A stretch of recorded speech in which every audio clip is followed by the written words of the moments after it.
So did you find that as you're executing this plan of changing the level of equipment usage that you're using in your hospital, that this had like a downstream effect then on your surplus? What are you dealing with that? How are you how are you dealing with e-waste? What are the kinds of things that you had to think about there? Because that it hopefully gives you lessons that you build upstream as well for the future, right? Right. And so, being, asset manager, uh, in reducing our printer fleet and in standardizing all of our equipment that we use in the hospital. Because again, when I got there was all kinds of different models of computers that we were using, all kinds of different models of printers and things of that nature. So, I standardized everything to where it's just this is what you're gonna get when you order a workstation, Yep. right? And so X, Y, and Z. And then so we end up as we pull stuff in, we do end up with a lot of surplus, and typically in the county, we have a centralized surplus that we send everybody sends their stuff to. Uh, I took it as an opportunity on regards to because a lot of the equipment that we send to surplus is still usable. It's still like new. Yeah. So I did some research and basically I came up with a plan to for our IT department to make money.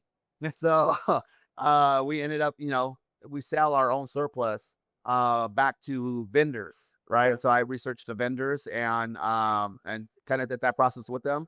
And so yeah, so we were able to sell a lot of our older stuff to back to the vendors to where we can get a credit on these stuff. So you turn a cost center into a profit center. Yeah. Wow, what do you know? For the first time. Right?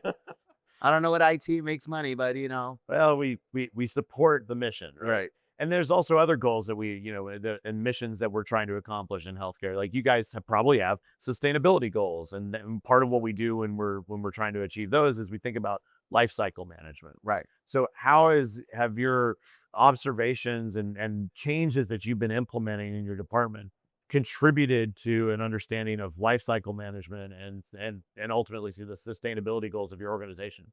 Yeah, so again, coming into the hospital and knowing, all the systems that I had to rework the workflows from the ground up, there was really no life cycles in regards to our assets. And so I had to develop that and to where we are um time stamping, date stamping every single product that we give and we deploy, and knowing what the life cycles of our printers, our computers, and our monitors.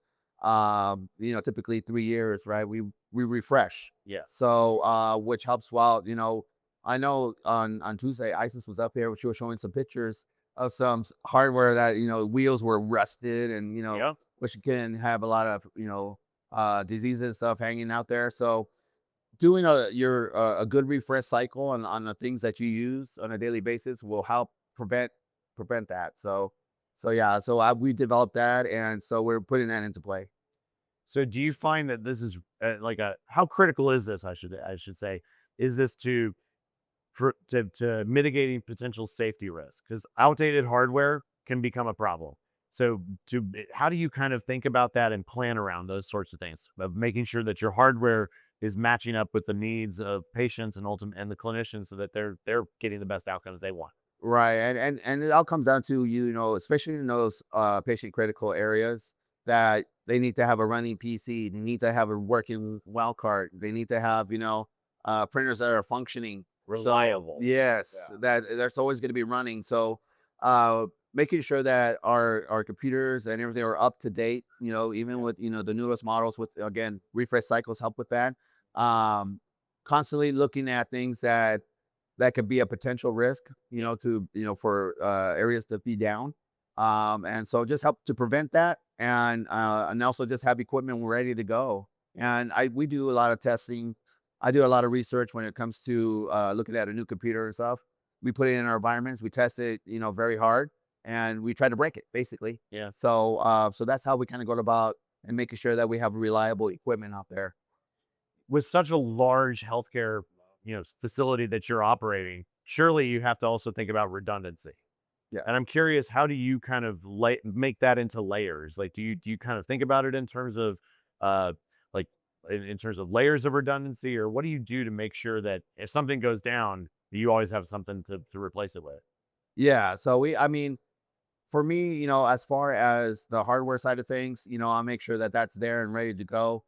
We have other teams in our IT department that helps out with the redundancy, making sure that we have those backups that are in place in case things happen like that. Sure. So and they do a very good job at that. And so hopefully, with us, even though I'm a knower of all things. I have a lot of things in my belt. I'm an expert in none. So I rely on my other teams to do that. Yeah, but you're leading them in the right direction. So, Right. and so as you begin to continue to evolve your fleet of devices, the achieving the sustainability goals, bringing out outdated hardware, putting in the good stuff, the more representatively good materials.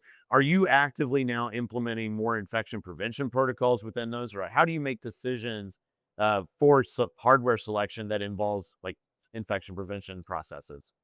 Yeah. So we grab, like for instance, keyboards, right? Yeah. That's one of the main things everybody touches every day. What we do is we do basically we grab a bunch of keyboards from a bunch of different makes, and we have a test group. We have all the nurses come in. We you know, have them test it out, have them clean it, have them, do everything that they would normally do on a daily basis, and get their feedback and their information, and we put that in, all that data, and then we analyze all that, and so ultimately that's how we would pick which keyboard or which mouse we would use. Um, So you actually bring in the nurses in a collaborative way to even yes, select the hardware yes, that you're using. yes, That's really cool. yes. Okay. I find that, whether you could bring them in or you take it to them, however you can work it out, getting their feedback is very, very important because again, they're the ones that put in those Yeah. tickets, those those problem shooting tickets that you have to deal with all the time. And so if we can help limit that down to where they're the ones that pick this keyboard, then less tickets for that and less complaints. I think that's a really fascinating thing that for us to hear because I think a lot of times that, we're here at HIMSS, we see a lot of IT professionals, not as many nurses. Right. And so there's a really interesting play there that I think what you're describing that I was not particularly aware of. It's really interesting to hear about that collaborative approach, and I might want to talk to you more about that. But okay, so when you're evaluating, this new hardware, you're bringing in the nurses, you're having them clean the keyboard or other devices. Like, like to what extent are you having them like really stress test this stuff? Or how do you say you want to go in and break stuff? Right. Like to how far are you taking that? Are you like going to take a keyboard and for sure? I uh, know nurses can get angry. Maybe that's a Right, little right. much. You know, But no. yeah, you have those weird instances that happen, but no, I mean, I think that we let them know and say, hey, you know, whatever you think you could do to this keyboard, I want you to do to it, and let's see how it holds up, right? And so, of course, we never had anybody go to that extreme, Yeah. but but yeah, it's we let them know, hey, do what you can do to this keyboard, try to break it, in a sensible way. Don't try to just like literally just break the keyboard. But yeah, I think that with that input and them doing that helps us a lot in picking the items that we choose. So this is really fascinating. Your experiences kind of give us an interesting look into the way in which you kind of build out an IT system in a hospital facility like this. And so I'm kind of curious if like with all that you've learned here over the years, if you were trying to just build this all over again from scratch, and you kind of have already done that on some level, Yeah. but what would you tend to make as like the balance of priorities with respect to cost, performance, cleanability, safety, all these kind of things? Like what sorts of things do you put at the forefront of your mind, especially if you were trying to just build out from scratch again? Right. So again, coming new into a hospital, I wasn't thinking prevention, right? Disease prevent. I wasn't thinking that, and until I really had some time and walking around the hospital and knowing what's important to everybody, and so with all that and that experience, I can see that safety would be my number one concern, and so I would put safety up there first, and then of course, along with that, the reliability of our equipment out there, Yeah. which will help everybody, the end user, the patient. And so mainly, and then cost will be after that. So, you know, um, even though we're a county owned hospital, we're not able to sole source. So we have to three bid everything that we get.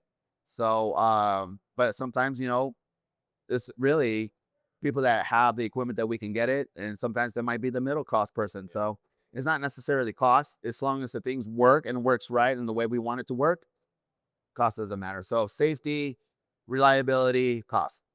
Excellent. Okay. So yeah, what advice then would you kind of give to leaders then who are perhaps thinking about these sorts of things for the first time and realizing that, hey, maybe infection prevention is something that I need to prioritize? Is that, what advice would you give those leaders you're perhaps thinking that, infection prevention really isn't my problem? um, Again, not knowing anything about the hospital, people who work at the hospital every day put themselves basically in the line of fire because you're walking through, there's sick people walking through, and you're touching things that sick people touch, and so as somebody that might be going into the hospital, just giving them that advice in regards to, hey, the prevention of spreading things, in the IT world for us, take a look at the things that you do, what you're involved with, and see how you can put safety in there first. Because again, it's just it's hazardous, really, and so you just want to help prevent anything from happening to yourself, to your staff, to the patients.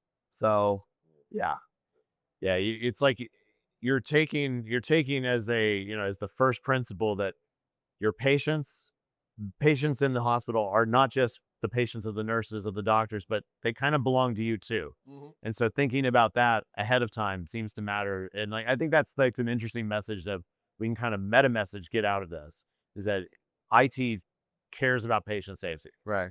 And so do you any last messages for our audience with regards to how do we think about operational IT strategy and patient safety together? I think with that is getting the stakeholders involved, everybody that is part of keeping the safety for patients and themselves, the nurses, right? Uh, People that work in the ER and people that don't work in the ER and other departments of the hospital. I think as long as you get everybody together and maybe develop a committee, if they don't have one, to really go over that stuff and just remind people this is what's going on, this is what we can do to help prevent that. And hey, any suggestions and ideas that you might have that you don't see that's happening in your hospital, give your voice.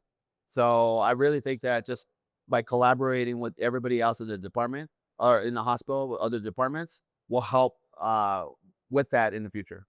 So Mario, thank you so much for this. You're really teaching us something about how to be a leader in the IT arena of bringing people together with different types of views that can ultimately help bring patients better Patience, outcomes. yes. And so thank you so much, sir, for doing this. Thank you, It's Noah. been great.